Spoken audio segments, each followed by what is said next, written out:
Friends, welcome to my channel. मेरा नाम है ध्रुव और आप देख रहे हैं the learners community and technology. आज हम बात करने जा रहे हैं फोर्थ सेमेस्टर के पॉलिटिकल साइंस, जिसका बुक का नाम है अंतर्राष्ट्रीय संबंधों का परिचय, उसके यूनिट 2 का पार्ट 1। आज की वीडियो में हम यूनिट 2 को डिस्कस करेंगे। यूनिट 2 में हमें बताया गया है कि शीत युद्ध के बाद कौन कौन सी जो महाशक्तियाँ हैं वो उभर कर सामने आई। ठीक है, शीत युद्ध के बाद कौन कौन से देश हैं जो शक्तियाँ हैं वो उभर कर सामने आई, उनके बारे में हम आज की वीडियो में हम बात करेंगे। और अगर अभी तक आपने मेरा चैनल सब्सक्राइब नहीं किया तो चैनल को सब्सक्राइब करें, वीडियो को पूरा देखें, बिकॉज काफ़ी इंपॉर्टेंट वीडियो है आपके लिए और काफ़ी इंटरेस्टिंग वीडियो है, आपको बहुत अच्छे से समझ आएगा। तो चलिए आज की वीडियो को शुरू करते हैं। ठीक है, तो इस चैप्टर में हमें क्या क्या पढ़ना है ये मैं आपको बताता हूँ। अंतर्राष्ट्रीय स्तर पर शीत युद्ध के बाद आए परिवर्तन की विवेचना हम इस अध्याय में करेंगे। ठीक है, अंतर्राष्ट्रीय स्तर पर इंटरनेशनल लेवल पर आफ्टर द कोल्ड वॉर, ठीक है, शीत युद्ध खत्म होने के बाद कौन कौन से परिवर्तन आए। ठीक है, उसके बाद शीत युद्ध के बाद भर आने वाली अंतर्राष्ट्रीय संगठन, ठीक है, शीत युद्ध की समाप्ति के बाद अंतर्राष्ट्रीय संगठन और जो देश हैं, ठीक है, जो उभर कर सामने आए, उनके बारे में हम इस अध्याय में पढ़ेंगे। ठीक है, ऐसी काफ़ी सारी चीज़ें जो हम इस अध्याय में पढ़ेंगे। उसके बाद यहाँ पे कुछ मेन पॉइंट्स हैं इस अध्याय के महत्वपूर्ण पॉइंट। शीत युद्ध के बाद उभरे अंतर्राष्ट्रीय संगठन और देश, यूरोपीय यूनियन, चाइना, रूस, जापान। ठीक है, इन चार चीज़ों के बारे में इस चैप्टर में मेन पॉइंटों में बताया गया है, जो कि हम डिस्कस करेंगे।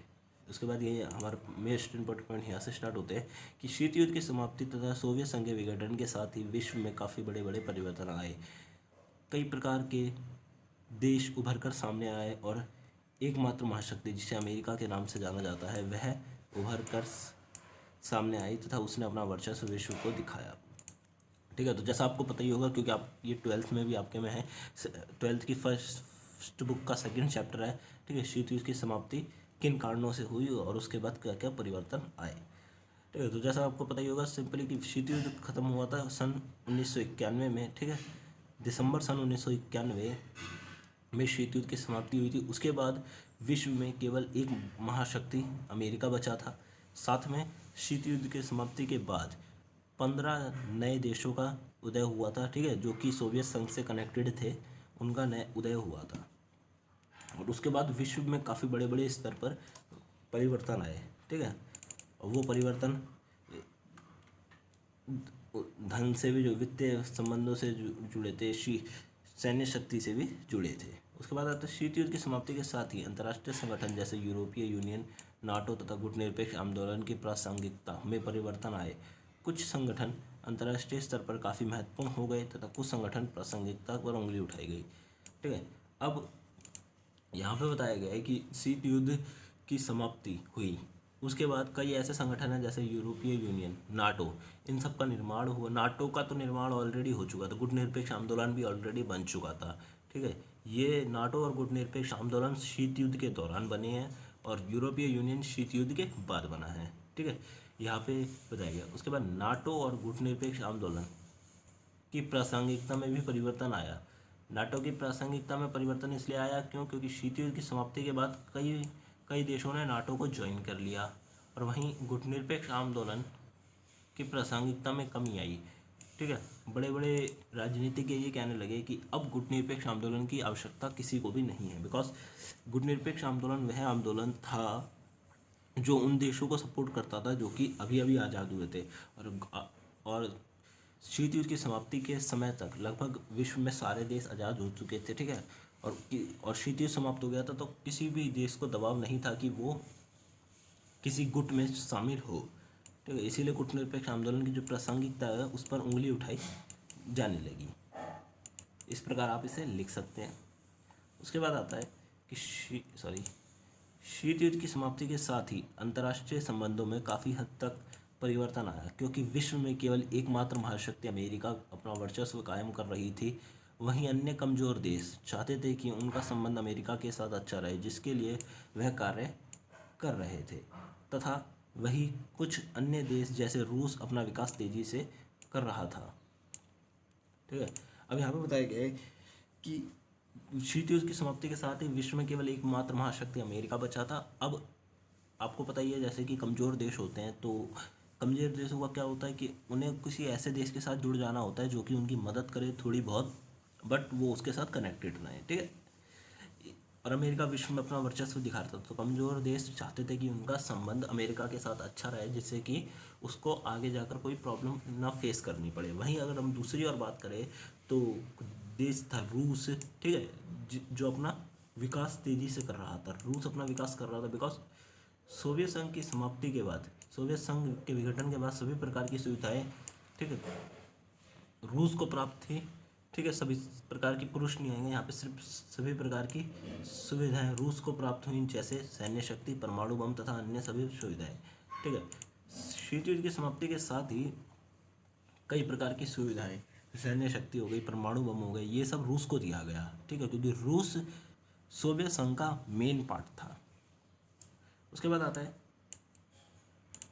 क्षेत्रों की समाप्ति के साथ ही, शीत युद्ध की समाप्ति के साथ ही अंतर्राष्ट्रीय स्तर पर कई प्रकार के मुद्दे उभर कर सामने आए। मैं ये जो पीडीएफ में गलतियां हैं मैं इन्हें रिपेयर कर दूंगा, ठीक है, एंड देन आपको ये सही पीडीएफ मिल जाएगी। मुद्दे उभर कर सामने आए, जिसमें कुछ प्रमुख मुद्दे सैन्य शक्ति, सुरक्षा और विकास के मुद्दे थे। इसके साथ ही अंतर्राष्ट्रीय स्तर पर आतंकवाद संगठन तथा आतंकवाद का विकास होने लगा, जो कि मुख्य मुद्दा था। आतंकवाद से सुरक्षा के लिए अंतर्राष्ट्रीय स्तर पर कई प्रकार के सैन्य कार्रवाई भी की गई थी, ठीक है। तो अब जब शीत युद्ध की समाप्ति हुई, अब इसके बाद अंतर्राष्ट्रीय स्तर पर कई प्रकार के मुद्दे उभर कर सामने आए, सैन्य शक्ति से रिलेटेड मुद्दे उभर कर सामने आए, साथ में जो आतंकवाद है, आर्थिक स्थिति से रिलेटेड भी मुद्दे सामने आए, ठीक है। इन मुद्दों के ऊपर अंतर्राष्ट्रीय स्तर पर बातें करी जाने लगी, ठीक है, विचार विमर्श होने लगे। और यूनाइटेड नेशन, जिसको ठीक है संयुक्त राष्ट्र भी कहा जाता है, उसके अंदर इन मुद्दों के रिलेटेड अलग अलग तरह की कम्युनिटी बनाई गई, ठीक है, जो कि इन मुद्दों के ऊपर कार्य करती है। इसके साथ ही मानव अधिकार तथा अन्य प्रकार के अधिकारों पर भी राजनीतिज्ञ अपने विचार विमर्श कर रहे थे, ठीक है। इसके बाद क्या हुआ, जो मानव अधिकार होते हैं, किसी मानव को कौन कौन से अधिकार प्राप्त हैं या फिर उसके अधिकारों का हनन ना हो, इसके लिए अलग अलग कम्युनिटीज़ बनाई गई, ठीक है। अलग अलग व्यक्ति इसके ऊपर चर्चा कर रहे थे। उसके बाद आ रहा है गुटनिरपेक्ष आंदोलन ने शीत युद्ध के दौरान बहुत बड़े स्तर पर शीत युद्ध को समाप्त करने के लिए कार्य किया। गुटनिरपेक्ष आंदोलन के सभी देशों किसी भी गुट में शामिल नहीं थे। अब यहाँ पे हम बात करें गुटनिरपेक्ष आंदोलन की, तो गुटनिरपेक्ष आंदोलन का जो जन्म हुआ था वो शीत युद्ध के दौरान हुआ था, तथा उसका एक महत्वपूर्ण कार्य था कि उसमें वो उन देशों के बीच में युद्ध को टालेगा या फिर युद्ध को समाप्त करेगा, ठीक है, जो कि युद्ध करना चाहते हैं, ठीक है, मतलब दो देशों के बीच में जो युद्ध है उसे समाप्त करने का कार्य गुटनिरपेक्ष आंदोलन करेगा और पूरे विश्व में शांति फैलाएगा। ये उसका कार्य था, महत्वपूर्ण कार्य था। अब अंतर्राष्ट्रीय स्तर पर बड़े बड़े देशों के बीच में युद्ध होने लगे, तो वहाँ पे ये गुटनिरपेक्ष आंदोलन ने आगे बढ़कर कार्य किया, ठीक है। और गुटनिरपेक्ष आंदोलन का में जितने भी देश थे उनमें से कोई भी देश किसी भी गुट में शामिल नहीं था, ना ही वो शीत युद्ध के दौरान अमेरिका के गुट में था और ना ही वो सोवियत संघ के गुट में था, तथा वह दो देश के बीच में होने वाले युद्धों को समाप्त करने के लिए कार्य कर रहे थे। परंतु शीत युद्ध के समाप्ति के साथ ही गुटनिरपेक्ष आंदोलन की प्रासंगिकता में कमी हो गई। कई राजनीतिज्ञ ने कहा कि अब गुटनिरपेक्ष आंदोलन की कोई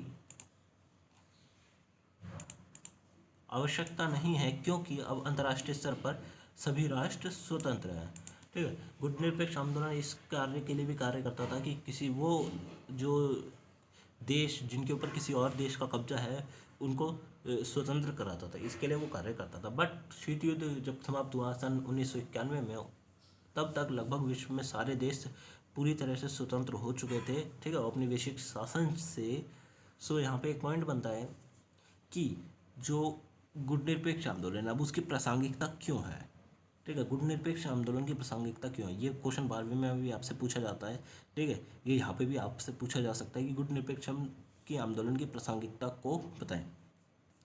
तो आपको ये यहाँ पे बताना होगा कि अंतर्राष्ट्रीय स्तर पर वर्तमान में इसलिए इसकी आवश्यकता है बिकॉज आज भी कई ऐसे देश हैं जो कमज़ोर हैं, तथा जो अंतर्राष्ट्रीय स्तर पर महाशक्तियाँ हैं वो उन देशों के ऊपर कब्जा कर सकती हैं, ठीक है, जैसे अफ्रीका हो गया या फिर और भी कोई छोटे छोटे देश हैं, और अमेरिका जैसी बड़ी महाशक्ति है उनके ऊपर कब्जा कर सकती है या फिर उनके ऊपर दबाव बना सकती है किसी कार्य के लिए, ठीक है। इसी कार्यों के इसलिए गुटनिरपेक्ष आंदोलन की आवश्यकता अंतर्राष्ट्रीय स्तर पर अभी भी है। यहाँ पे शीत युद्ध आएगा, ठीक है। शीत युद्ध की समाप्ति के साथ ही अंतर्राष्ट्रीय वित्तीय संगठन और विश्व बैंक के वर्चस्व में बढ़ोतरी हुई तथा विश्व के विकास में तेजी लाई। इसके लिए विश्व व्यापार संगठन ने विकसित और विकासशील देशों के विकास के लिए कार्य किया तथा अंतर्राष्ट्रीय वित्तीय संगठन द्वारा इन देशों को धनराशि दी गई जिससे वे अपना विकास कर सके। अब इस पॉइंट में बताया गया है कि शीत युद्ध की समाप्ति हुई। आपको पता ही होगा जब शीत युद्ध चल रहा था तब ऐसी जो बड़ी बड़ी संस्थाएं थी अंतर्राष्ट्रीय स्तर पर उनका ज़्यादा महत्व नहीं था, जैसे IMF हो गया, विश्व बैंक हो गया, ठीक है। इनकी ज़्यादा वो नहीं था, महत्व नहीं था। बट शीत युद्ध की समाप्ति के बाद विश्व में केवल दो ही एक ही महाशक्ति बची थी। साथ में ये जितने भी थे ये सब अमेरिका के द्वारा बनाए गए एक प्रकार से संगठन थे, ठीक है। एक प्रकार से सुविधाएं थी जो अमेरिका के द्वारा दी गई थी विश्व को, इंटरनेशनल म्यूचुअल फंड और विश्व बैंक। इसीलिए इनका वर्चस्व में भी बढ़ोतरी हुई। इंटरनेशनल म्यूचुअल फंड ने क्या करा, विश्व में और अंतर्राष्ट्रीय बैंक दोनों ने मिलकर विश्व में के विकास में तेजी लाई। दोनों ने उन देशों को धन दिया जो कि गरीब हैं या फिर जो अपना विकास करना चाहते हैं, ठीक है। उसके बाद आया विश्व व्यापार संगठन का निर्माण किया गया, ठीक है। विश्व व्यापार संगठन का निर्माण किया गया जिसके साथ इस संगठन ने भी विकास में तेजी लाई। इस संगठन ने क्या करा, विकसित और विकासशील और अविकसित तीनों देशों में अपने व्यापार मतलब विश्व के व्यापार को फैलाने की कोशिश करी, जिससे कि जो विकसित देश हैं उनके साथ साथ विकासशील और अविकसित देशों का भी विकास हो सके। इसके लिए वो कार्य करते हैं। अब उसके बाद आता है शीत युद्ध की समाप्ति के बाद अंतर्राष्ट्रीय स्तर पर कई प्रकार के सैन्य कार्रवाई हुई, जैसे 9/11, operation desert storm, operation Iraqi freedom etcetera, ठीक है। अब शीत युद्ध की समाप्ति हुई। आपको पता ही होगा कि जैसे कि आपको बुक में 12th में पढ़ाया गया है उस स्टोरी के हिसाब से अगर आप देखें तो शीत युद्ध के दौरान कोई भी ऐसी सैन्य कार्रवाई नहीं की गई थी, ठीक है। कोई छोटी छोटी स्तर पर सैन्य कार्रवाई हुई बट बड़े स्तर पर कोई भी सैन्य कार्रवाई नहीं की गई थी, ठीक है। सारी की सारी कार्रवाई नॉर्मल थी। शीत युद्ध को इसीलिए शीत युद्ध कहा जाता है बिकॉज यहाँ पे सारा का सारा मुद्दा ठंडा था, ठीक है। बट शीत युद्ध की समाप्ति के बाद ही सैन्य कार्रवाई हुई। 9/11, operation desert storm, operation Iraqi freedom और भी कई प्रकार के ऑपरेशन अमेरिका या फिर विश्व के द्वारा चलाए गए। अब इनका क्या कारण था? 9/11 का कारण था कि आपको 12th में पढ़ाया गया है कि 9/11, ठीक है, अमेरिका के ऊपर एक हमला हुआ था 3 अमेरिकी प्लेनों द्वारा, जिनको आतंकवादी ग्रुप के लोगों ने हाईजैक कर लिया था और 4 एरोप्लेन्स को टकराया था, ठीक है। अमेरिका की बड़ी बड़ी बिल्डिंग से उसमें लगभग 3000 लोग मारे गए थे जैसे कि आपकी बुक्स में बताया गया है। तो ये इसके कारण अमेरिका ने जो सैन्य कार्रवाई की उसे 9/11 के नाम से जाना जाता है विश्व में, ठीक है। तो ये बात है।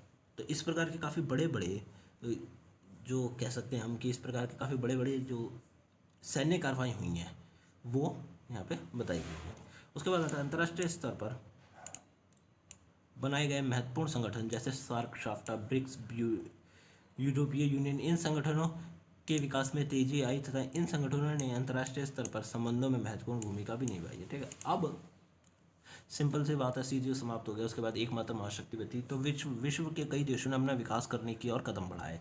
साथ में अंतर्राष्ट्रीय स्तर पर ऐसे कई बड़े बड़े संगठन बनाए गए, ठीक है, जैसे शार्क हो गया, ठीक है, साफ्टा हो गया, ब्रिक्स हो गया, यूरोपीय यूनियन। ये कई बड़े बड़े संगठन बनाए गए जिनमें काफ़ी बड़े हद तक देश जुड़े।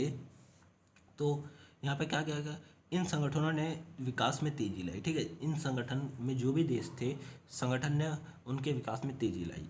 अब जैसा कि बताया कि भारत ब्रिक्स का एक सदस्य है, ब्रिक्स संगठन का एक सदस्य भारत भी है, ठीक है। तो भारत ने अपने विकास में तेजी लाई आफ्टर दिस मूवमेंट, बिकॉज इसका रीज़न था कि जो अन्य देश थे, कुछ ब्रिक्स में कुछ देश तो विकसित थे ही बट कुछ देश अविकसित थे या फिर विकास कर रहे थे।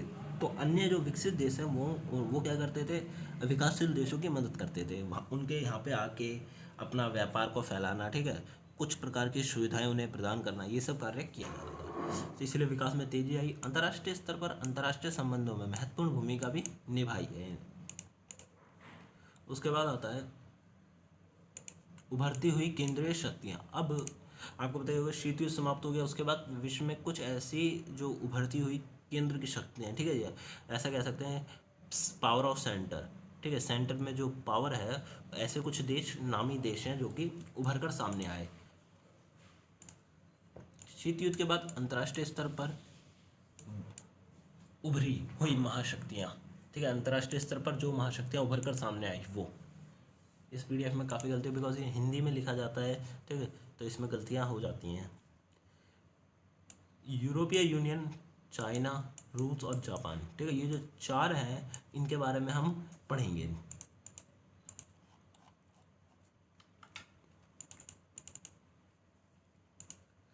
ये चार शक्तियां अंतर्राष्ट्रीय स्तर पर केंद्र के रूप में उभरी, ठीक है। केंद्र के रूप में उभरने का मतलब है कि विश्व के अलग अलग देश आकर इनसे जुड़ने लगे, इन चार महाशक्तियों से, ठीक है। शीत युद्ध की समाप्ति के बाद अंतर्राष्ट्रीय स्तर पर संगठन और इन देशों ने महत्वपूर्ण भूमिका निभाई, ठीक है। अंतर्राष्ट्रीय स्तर पर यूरोपीय यूनियन हो गया, ठीक है, चाइना, रूस और जापान हो गया, इन्होंने क्या करा, महत्वपूर्ण भूमिकाएं निभाई हैं। अब वो महत्वपूर्ण भूमिका जो है वो इस प्रकार से है कि उन्होंने अपने विकास में तेजी लाई है, ठीक है, विकास में और सैन्य शक्ति में तेजी लाई है। अमेरिका के साथ साथ इन्होंने भी अमेरिका को काफ़ी कड़ा कंपटीशन दिया है। चाइना, रूस, जापान ने महाशक्ति अमेरिका को कड़ी प्रतिस्पर्धा दी है।